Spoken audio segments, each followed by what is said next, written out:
شؤون.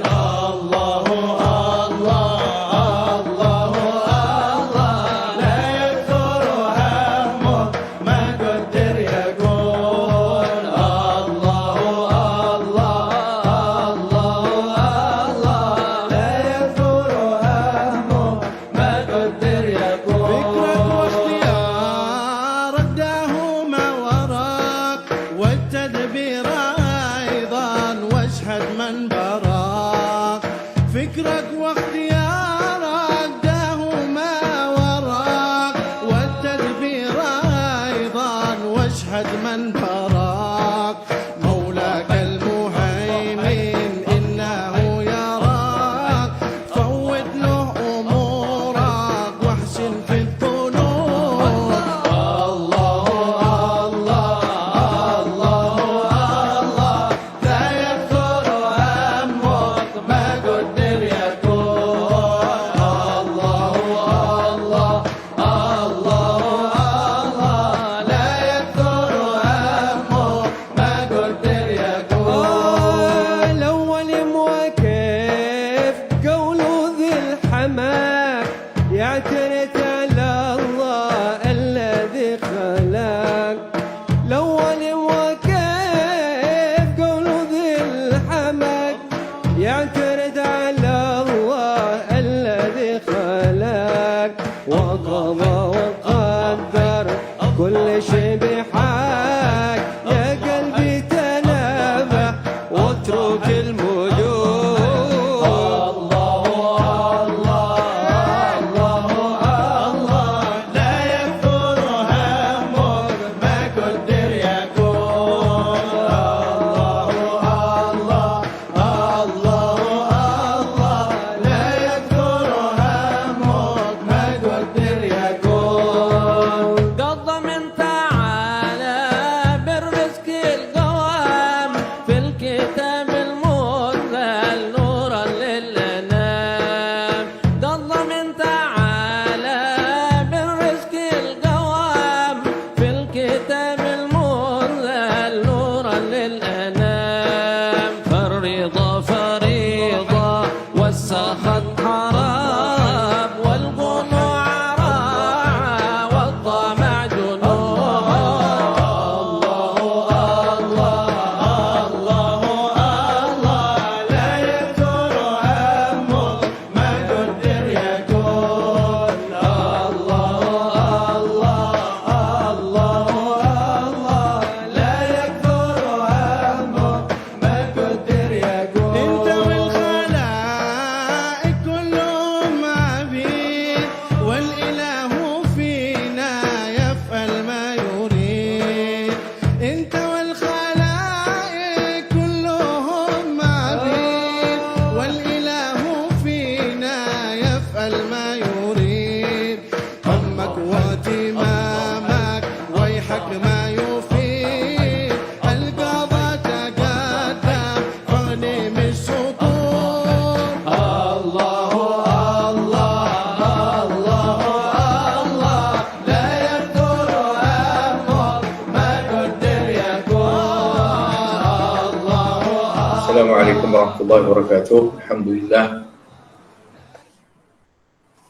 الحمد لله والصلاة والسلام على رسول الله محمد بن عبد الله وعلى آله وصحبه ومن تبعهم ووالاه. وبعد نوينا التعلم والتعليم والتذكر وتذكير النفع والانتفاع والإفادة والاستفادة والحث على التمسك بكتاب الله وسنة رسوله صلى الله عليه وسلم والدعاء إلى الهدى وجلالة على الخير ابتغاء وجه الله مرضاته وقربه وثوابه سبحانه وتعالى. آمين اللهم آمين.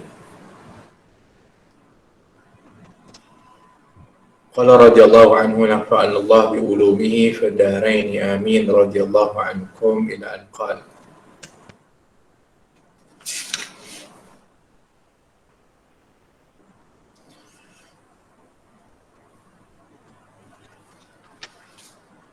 وقال رسول الله صلى الله عليه وسلم إن الله تعالى قال من عادى لي وليا فقد آذنته بالحرب وما تقرب إلي عبدي بشيء أحب إلي مما افترضت عليه ولا يزال عبدي يتقرب إلي بالنوافل حتى أحبه وإذا أحببته كنت سمعه الذي يسمع به وبصره الذي يبصر به ويده التي يبطش به ورجله التي يمشي بها ولئن سألني لأعطينه ولئن استعاذني لأعيذنه. Telah bersabda Rasulullah sallallahu alaihi wasallam, sesungguhnya Allah Subhanahu wa taala telah berfirman, barang siapa yang memusuhi waliku, yakni orang yang setia kepadaku, maka aku mengisytihad perang kepadanya. Dan tiada seorang hamba-Ku yang bertakarrub, mendekatkan dirinya kepadaku dengan sesuatu yang lebih aku cintai daripada dia menunaikan semua yang aku fardukan ke atas dirinya. Dan hamba-Ku sentiasa bertakarrub kepada aku dengan an-nawafil, yakni ibadah yang sunat atau sukarela, sehingga aku mencintainya. Dan apabila aku telah mencintainya, nescaya jadilah aku seolah-olah sebagai pendengarannya yang ia mendengar dengannya, dan sebagai penglihatannya yang ia melihat dengannya, dan sebagai tangannya yang ia bertindak dengannya, dan sebagai kakinya yang dia berjalan dengannya.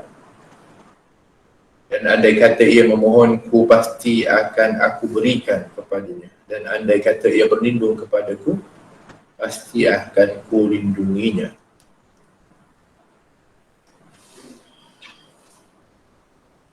Kita dalam perbahasan taat mendatangkan ridha Allah dan maksiat mendatangkan kemurkaan Allah Subhanahu wa taala. Di dalam hadis qudsi yang disebutkan ini, Allah Subhanahu wa taala menyebutkan tentang aulianya, iaitu orang-orang yang dikasihi. Siapa yang dikasihi oleh Allah Subhanahu wa taala? Orang yang taat. Bahkan disebut mereka sebagai aulia Allah ataupun sebagai waliullah. Bahkan dibela mereka itu oleh Allah Subhanahu wa taala. Maknanya Allah Subhanahu wa taala menjadikan mereka itu sebagai kekasih kepada Allah, sehingga Allah akan membela kekasih-kekasihnya di kalangan hamba-hambanya. Bagaimana untuk menjadi waliullah? Kalau waliullah ni susah dan sebagainya, tak ada asasnya. Dan kita semua mesti bercita-cita dan berkeinginan untuk menjadi waliullah, kekasihnya Allah Subhanahu wa taala. Macam mana asasnya? Mudah, simple. Yang pertama sekali, Allah kata tidaklah seorang hamba itu mendekatkan diri kepada Allah, mesti nak dekatkan diri kepada Allah. Apakah asas pendekatan diri kepada Allah? Iaitu dengan melakukan ibadah yang paling dicintai, yang disukai oleh Allah untuk kita lakukan. Apa dia? Iaitu ibadat yang difardukan oleh Allah Subhanahu wa taala. Jadi tuan-tuan dan puan, para pelajar yang dirahmati oleh Allah, kita nak dekatkan diri kepada Allah, nak dapat ridha Allah, nak dekat diri kepada Allah. Yang pertama dan asas utama sekali adalah kita menjaga ibadah fardu kita. Buat sungguh-sungguh ibadah fardu.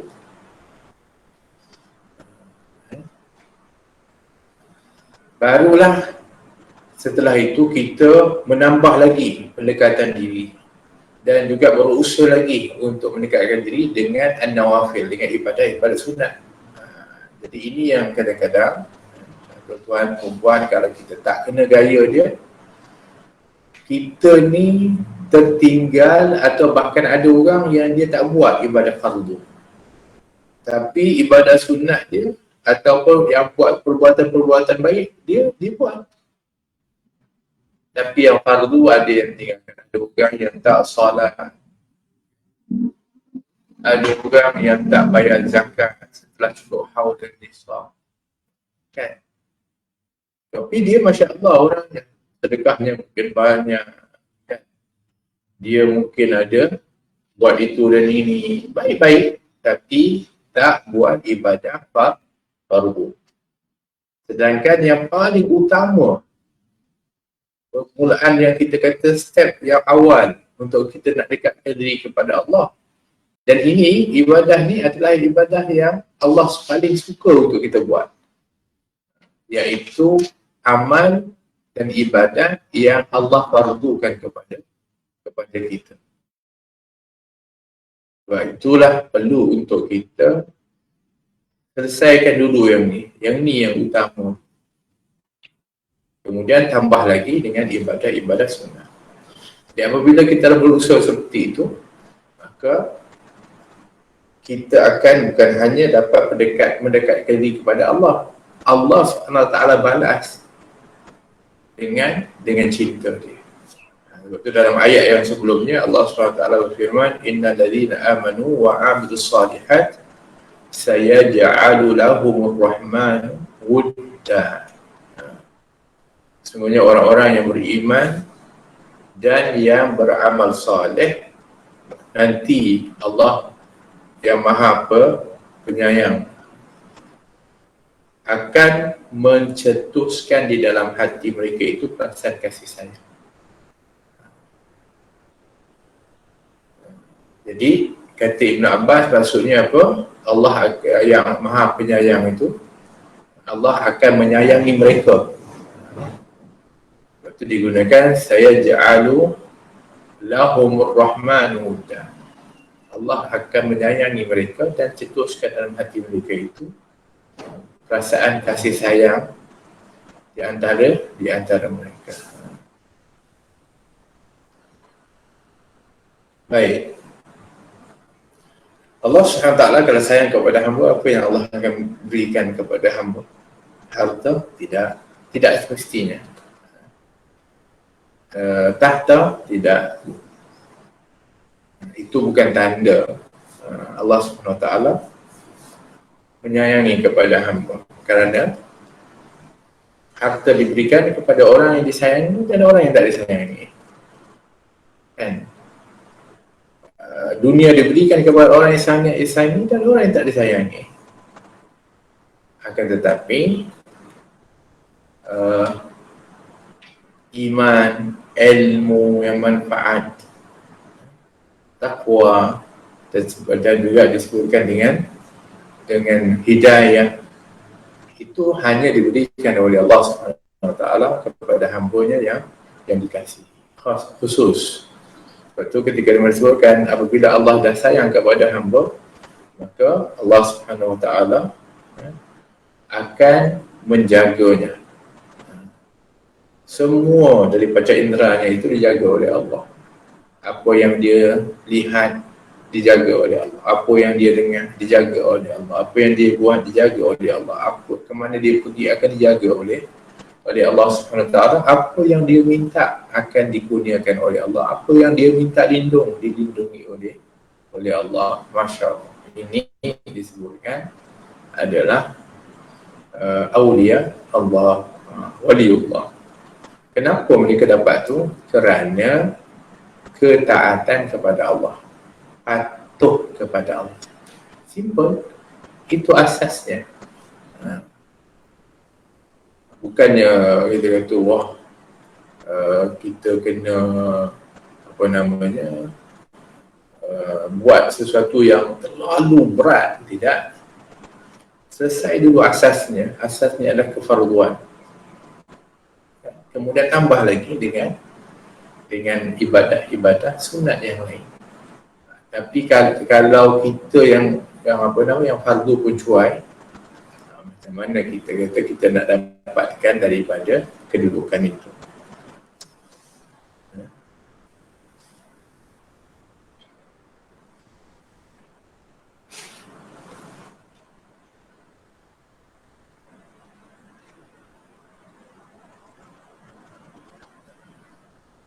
akramallahu bihadhihi al-mahabbah al-'azimah allati tasiru ma'aha harakat al-'abdi wa sakanatihi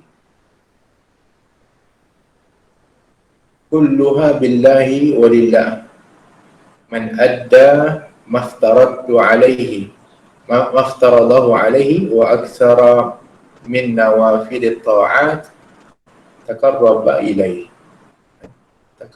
ilaihi. Allah SWT telah memberikan kemuliaan yang begitu besar khusus kepada hamba-hambanya yang menunaikan segala yang difardukan Allah ke atasnya. Kemudian sebagai takarrub, yakni mendekatkan diri kepada Allah, mereka melaksanakan berbagai-bagai an-nawafil, ibadah sunnah dengan penuh ikhlas tanpa dicampuri dengan riya, sehingga Allah telah samakan gerak-geri dia dengan gerak-gerinya Allah Subhanahu Wa Taala. Dia punya pendengaran, dia punya penglihatan, dia punya pergerakan, dia punya macam tu disamakan. Masya Allah.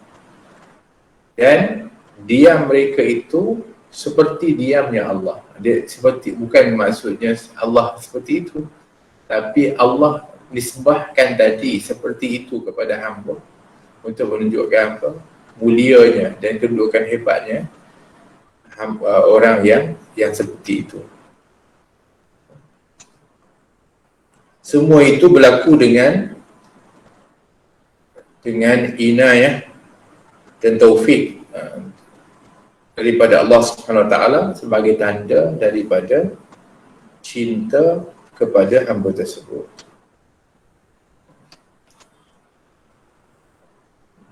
Baik.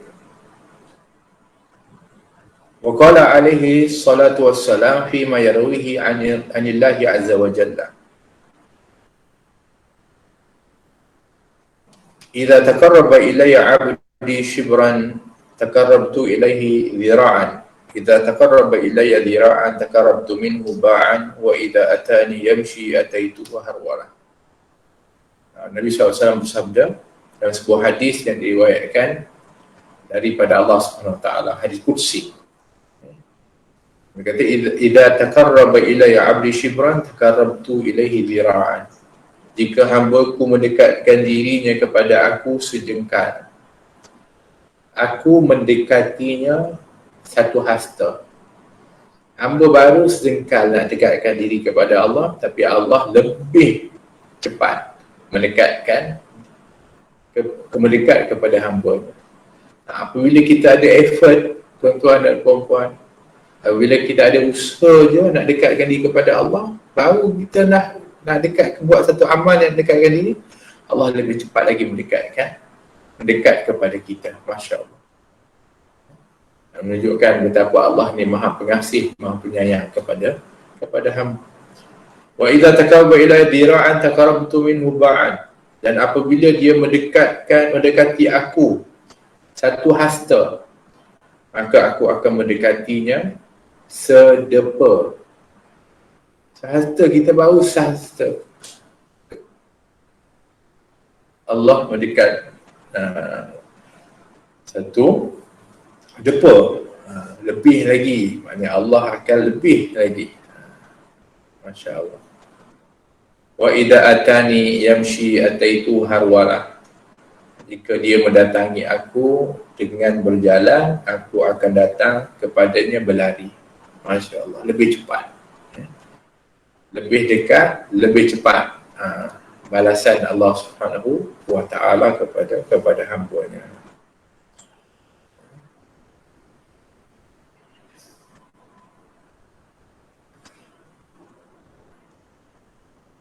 Jadi bermakna Wataqarrubul 'abdi ila rabbih bi ta'atihi wa khidmatihi. Wataqarrubu rabbi min 'abdihi bi fadlihi wa rahmatihi. Wa qala alaihi salatu wassalam fi ma yahki an rabbih a'adadtu li 'ibadi as-salihin ma la 'ainun ra'at wala udhun sami'at wala khatara ala qalbi bashar. Seorang hamba tu boleh nak dekatkan dirinya kepada Allah dengan ketaatan dan berbagai daripada amal saleh. Manakala pendekatan Allah kepada hamba-Nya itu adalah dengan kurnia dan rahmat dia. Hamba nak dekatkan diri kepada Allah, buat apa? Taat dan buat amal saleh. Nah, ini kuncinya yang kita mesti kena faham. Apabila kita buat taat dan kita buat amal saleh, maka Allah akan lebih lagi mendekat kepada kita. Dengan maksudnya, Allah akan, maksud pendekatan Allah kepada kita adalah dengan kurnia dan rahmat dia. Masya Allah. Jadi kita nak kena macam mana cara nak dekat diri kepada Allah? Buat amal. Kita taat kepada Allah, Allah akan balas dengan kurnia dan rahmat. Dan Nabi SAW bersabda, Addatu li'ibadiyya as-salihin, aku telah menyediakan kepada hamba-hambaku yang salih ma la ainun ra'at, apa yang tidak pernah dilihat oleh mata, wala udhunun sami'at, dan tidak pernah didengar oleh telinga, dan wala khatara ala qalbi bashar, yang tak pernah terlintas di hati manusia. Apa dia? Iaitu syurga, nikmat yang tidak pernah dilihat, tak pernah dirasai, iaitu kenikmatan syurga. Ini siapa? A'dadtu li ibadiyas salihin, untuk hamba-hambaku yang salihin. Macam mana jadi orang saleh? Nak jadi orang saleh iaitu dengan ketaatan kepada Allah dengan amal saleh, maka menjadi golongan salihin. Dan nak menjadi golongan salihin ini adalah merupakan cita-cita bukan hanya kepada kita, bahkan para nabi nak digolongkan, bukan hanya nak jadi orang salih, nak digolongkan bersama orang salihin. Nabi Yusuf ketika mana dia di penghujung umur dia doa kepada Allah, tawaffani musliman wa alhiqni bis salihin. Ya Allah, matikan aku dalam keadaan Islam dan golongkan aku bersama dengan orang-orang saleh. Masya Allah. Para nabi, para rasul, mereka adalah merupakan orang yang paling saleh, tapi kerana keutamaan kedudukan para salihin tu, jadi mereka pun minta untuk digolongkan dengan para as-salihin. Sebab tu macam mana kita nak jadi orang yang saleh? Dengan taat kepada Allah. Sebab tu dalam Al-Quran Allah Subhanahu Wa Taala berfirman, wa may yuti'illaha wa rasulahu وَأُولَٰئِكَ مَعَ الَّذِينَ أَنْعَمَ اللَّهُ عَلَيْهِمْ مِنَ النَّبِيِّينَ وَالصِّدِّيقِينَ وَالشُّهَدَاءِ وَالصَّالِحِينَ وَحَسُنَ أُولَٰئِكَ رَفِيقًا. Karena siapa yang taat kepada Allah dan Rasulnya, maka mereka akan bersama dengan para nabi, para siddiqin, para syuhada, para salihin. Apa kunci dia? Ketaatan kepada Allah dan Rasul. Masya Allah. Wa fi Zabur, Ibnu Adam ati'ni amla qalbaka ghinan wa yadayka rizqan wa jismaka sihhatan.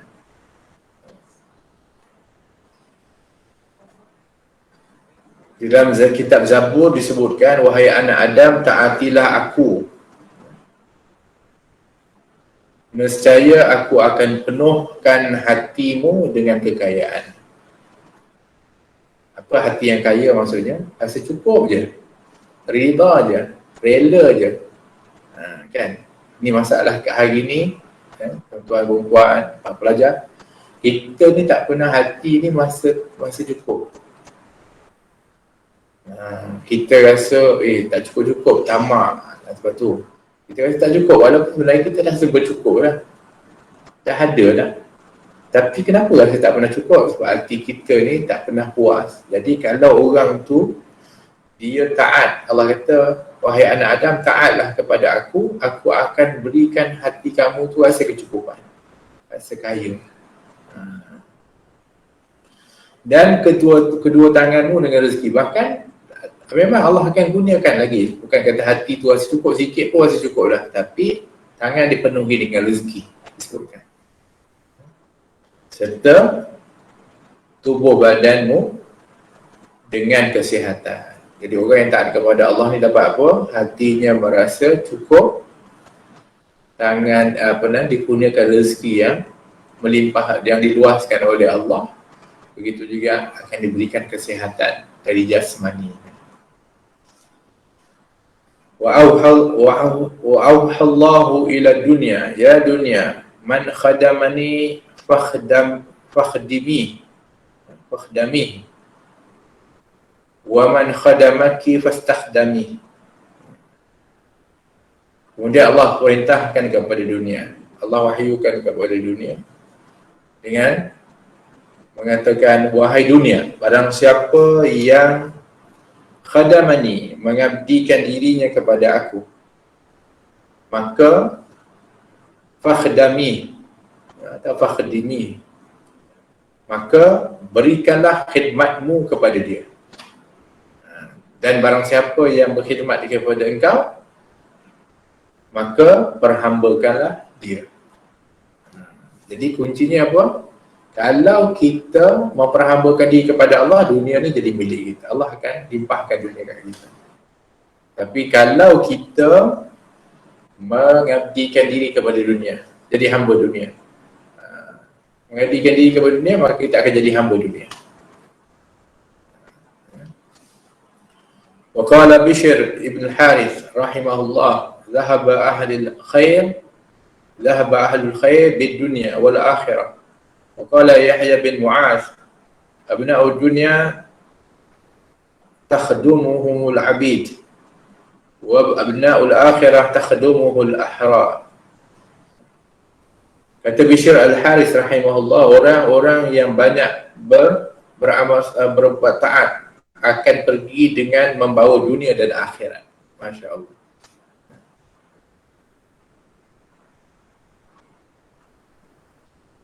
Dan berkata Yahya bin Mu'az, orang yang mengejar dunia akan diperhambakan oleh hamba sahaya, dan orang yang mengejar akhirat akan diperhambakan oleh orang yang merdeka. Jadi orang yang hina siapa? Yang hina yang kejar dunia. Sebab orang yang kejar dunia ni, dia akan jadi hamba kepada hamba. Tapi kalau orang yang kejar akhirat tu, memanglah dia akan jadi hamba kepada orang-orang yang merdeka. Jadi orang-orang merdeka ni maknanya orang-orang yang tamak kepada orang-orang ahli dunia. Wa qala fa in aradta ya akhi ay yakuna laka izzun la yanqadi wa su'dadun la yanqadi, syarafun la yadhhab wa majdun la yabla aw la yubla fa'ati rabbak fa inna allaha qad ja'ala dhalika kullihi fi ta'atihi yukrimu bihi man ata'ahu min ibadihi wa qad akramallahu ibadan ata'uhu faharrarahum min rikki syahawat wa tahhara qulubahum min danasil iltifati ila al-faniyat wa ajra ala aydihim khawarikul adat wa ajaibul karamat min al-akhbari wal mughibat wal idrar al-barakat wa ijabatu da'wat.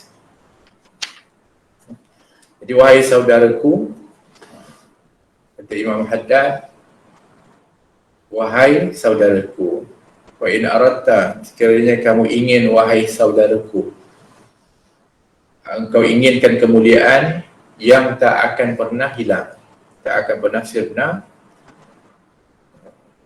yang luhur, tidak akan pernah putus.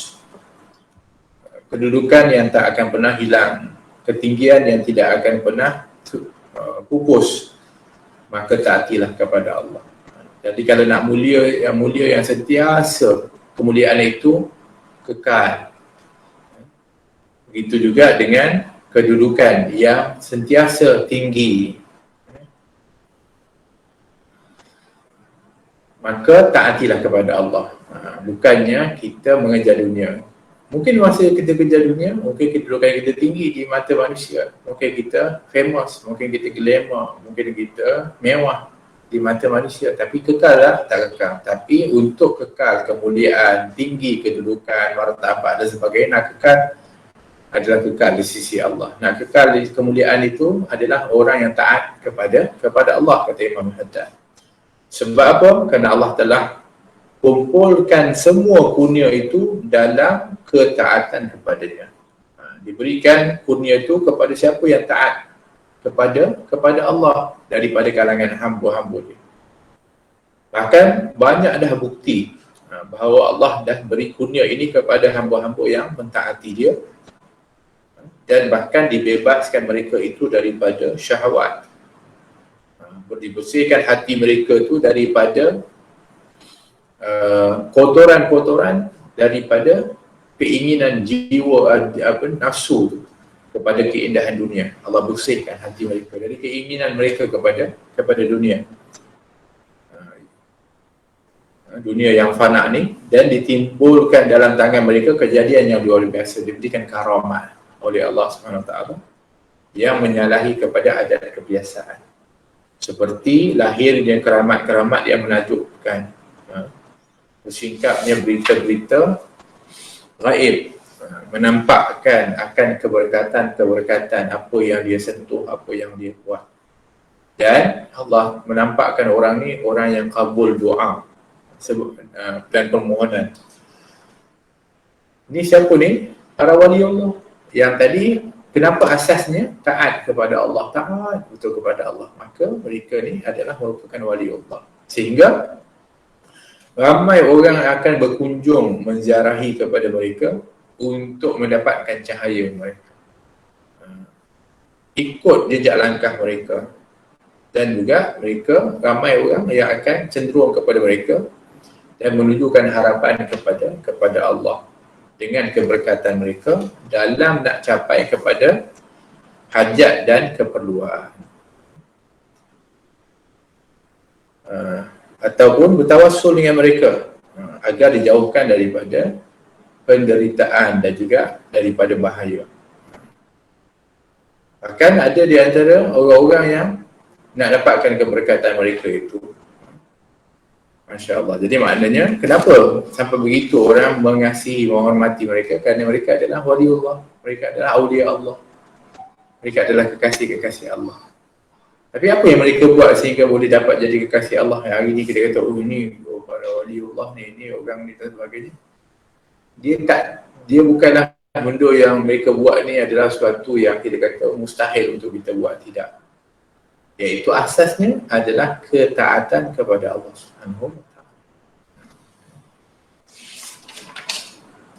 Wa asbahan nasu yaktabasuna min anwarihim wa iqtaduna bi asarihim wa tajahuna bihi ila Allah fi kashfi muhimmatihim wa yas'alunahu bi haqqihim fi daf'i mulammatihim wa tashfawna bi mawati'i aqdamihim wa tabarrakuna bi turbati daraihim wa qad akramahum subhanahu bima huwa ajallu min dhalik mimma huwa a'la mimma hunalika wa a'tahum ma huwa ajallu min dhalik qadhafa fi qulubihim min nurih wa hashaha min khalis ma'rifatihi wa mahabbatihi wa anasahum fi khalawatihim bi dhikrih wastawhashu min khaliqatihi wa adda lahum an-na'im al-muqim fi darin na'im wa wa'adahum an-nazar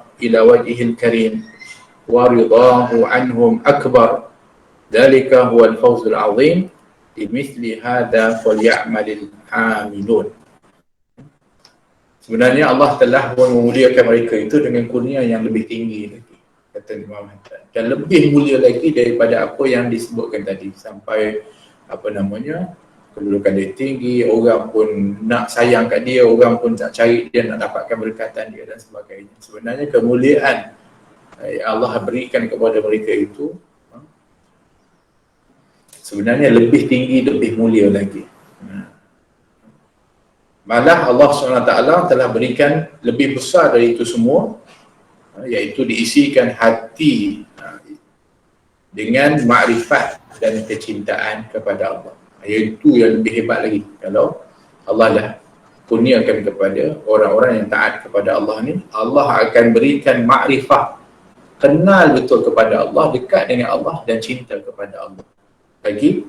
Sehingga dengan sebab mereka ada makrifah dan cinta kepada Allah tu, ini nikmat orang yang taat kepada Allah yang Allah kasih kat dia, iaitu mereka akan merasa tenang, mereka akan merasa lapang ketika mana mereka berzikir, mengingati kepada Allah di dalam khalwah mereka, ketika mereka bersendirian. Dan mereka akan merasa, sebaliknya mereka akan merasa gelisah ketika berada dengan orang ramai. Maksudnya dengan orang ramai dia rasa gelisah, seorang dia rasa nikmat betul. Maknanya mereka sentiasa rindu nak ibadat, nak taat kepada Allah SWT, nak dekat, buat ibadat mendekatkan diri kepada Allah. Itu sifat para awliya Allah. Mereka taklah excited nak duduk dengan orang ramai, walaupun mereka tak boleh berlepas diri daripada tu. Sebab apa? Sebab dia ada tanggungjawab sosial, dan orang pun suka jumpa dia, nak dapat keberkatan. Mereka pun layan sebagai tetamu, mereka layan sebagai orang yang ingin untuk dekat dengan mereka. Tapi sebenarnya mereka dalam hati tu rasa resah betul. Sebab kalau boleh waktu tu dia nak peruntukkan hanya untuk Allah, nak ibadat kepada Allah kerana rindunya, kasihnya kepada Allah SWT. Sebab tu pada Imam Haddad sendiri pernah mengatakan, aku memaksakan diri aku untuk nak bersama dengan kamu semua, sedangkan keinginan aku ni kerana merasa dah kelazatan dan juga pendekatan diri kepada Allah, aku kalau boleh nak banyak waktu dengan Allah, aku memaksakan diri aku untuk bersama kamu. Kita terbalik, tuan-tuan dan perempuan. Kita ni paksakan diri kita untuk bersama dengan Allah. Solat pun terpaksa, kan? Baca Quran pun terpaksa. Tapi para awliya Allah, mereka itu terpaksa bersama manusia. Kerana kalau boleh waktu mereka itu nak banyak dengan Allah Subhanahu Wa Taala. Masya-Allah. Ini adalah merupakan daripada kemuliaan yang Allah kurniakan kepada orang tersebut, iaitu diberikan makrifah dan cinta. Orang ni kalau sudah mabuk cinta, tengok macam mana orang yang dah mabuk cinta. Dia sentiasa kalau boleh nak berdamping dengan kekasih dia, nak dekat dengan kekasih dia. Ini orang yang disebut mabuk cinta. Nabi SAW ketika mana dia sentiasa berulang-alik daripada rumah ke Gua Hira. Bahkan ketika dia keluar daripada rumah dia menuju ke Gua Hira, dia lalu di tempat-tempat pasar. Orang-orang tengok, tahu ni Muhammad SAW ni, nampak dan rasa, boleh rasa. Mereka mengatakan, inna Muhammadan ya'shiku rabbah. Muhammad ini mabuk cinta dengan Tuhan dia. Masya Allah. Begitu.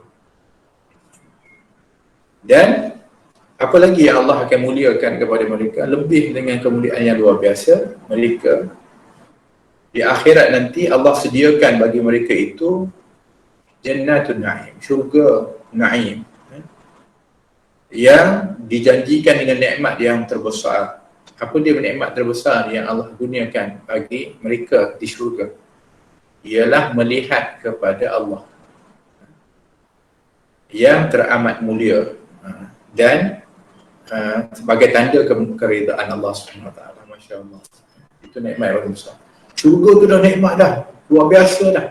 Tapi ketika mana dapat bertemu dengan Allah SWT, ini tidak boleh untuk ditandingi dengan apa nikmat pun. Kita doa kepada Allah, Allah marzuqna nadhara ila wajhika karim. Ya Allah, kurniakan aku dapat untuk melihat. Dan itulah disebutkan tadi keuntungan yang besar. Dzalika huwal fawzul azim. Itulah kata Allah dalam Quran, sesungguhnya itulah merupakan keberuntungan yang besar. Limithli hadza falyamalil amilun, dalam Quran juga Allah sebutkan. Dan untuk mencapai keuntungan ini, hendaklah kita semua berlumba-lumba beramal untuk apa? Limithli hadza, mencontohi kepada amalan-amalan mereka. Jadi kalau kita kata, oh saya pun nak juga dapat nikmat macam para awliya Allah tu, macam orang-orang yang utama ni, maka Allah kata limithli hadza falyamalil amilun, maka contohilah seperti itu dan beramallah dengan amalan-amalan mereka. Maka kamu mudah-mudahan akan digolongkan bersama dengan mereka yang dimuliakan oleh Allah Subhanahu wa ta'ala. Mudah-mudahan Allah Subhanahu wa ta'ala jadikan kita orang-orang yang taat kepada Allah, melakukan amal saleh di dalam mendekatkan diri kepada Allah, sehingga Allah akan memuliakan kita, Allah akan dekat dengan kita, dan dikurniakan oleh Allah penjagaan, diberikan oleh Allah Subhanahu wa ta'ala keikhlasan di dalam beramal.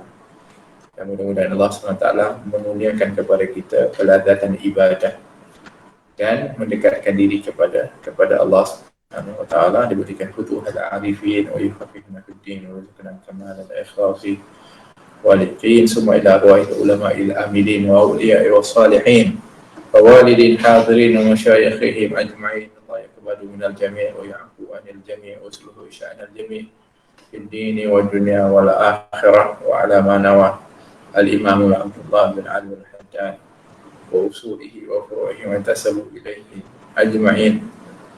Allah yanfa'una bihim wa bi asrarihim wa anwarihim wa bi barakatina nafahatihim fid din wa dunya wal akhirah wa ila hadratin nabi Muhammadin sallallahu alaihi wa sallam. Al-Fatihah. A'udzu billahi minasy syaithanir rajim. Bismillahir rahmanir rahim. Alhamdulillahi rabbil alamin. الرحمن الرحيم مالك يوم الدين إياك نعبد وإياك نستعين صراط المستقيم صراط الذين أنعمت عليهم غير المغضوب عليهم ولا الضالين آمين. ربنا انفعنا بما علمتنا رب علمنا الذي ينفعنا رب فقهنا وفقه أهلنا وقرابتنا في ديننا مع أهل قدر أنثى وذكر ربي وفقنا ووفقهم لما ترتضي قولا وفعلا كرما وارزق كل حلالا دائما وأخلا أتقياء علماء ننظر بالخير ونفع كل شر ربنا واصلح لنا كل الشؤون وأكرم برضا منك العيون واقضي عنا ربنا كل الديون قبل أن تأتينا رسل من في السر أنت أكرم ستر وصلاة الله تغشى المصطفى من إلى الحق دعانا والوفاء بكتاب فيه للناس الشفاء وعلى الآل الكرام شرفا وعلى الصرم المصابه القرار اللهم اهدنا بهداك واجعلنا ممن يسارع في رضاك ولا تولنا وليا سواك ولا تجعلنا ممن خالف أمرك وعصاك وحسبنا الله ونعم الوكيل ولا حول ولا قوة إلا بالله العلي العظيم. يا ربنا اعترفنا بأننا اقترفنا وأننا أسرفنا على لظى أشرفنا فتب علينا توبة تكسي لكل حوبة واستر لنا الأورات وآمن الروعات واغفر لوالدينا ربي ومولودينا والآل والإخوان وسائر الخلان وكل ذي محبة أو جيرة أو صحبة والمسلمين أجمع آمين يا ربي يسمع فضلا وجودا منا لا باكتساب منا بالمصطفى الرسول نهضى بكل سول بالمصطفى الرسول نهضى بكل سول بالمصطفى الرسول نهضى بكل سول صلى وسلم ربي عليه عد الحب وآله وصحبه عدادة صحبه والحمد لله في البدء والتناهي حمدا كثيرا دائم محبة النسائم. سبحان ربك رب العزة عما يصفون وسلام على المرسلين والحمد لله رب العالمين في كل لحظة أبدا عدد خلقه ورضا نفسه وزنة عرشه ومداد كلماته.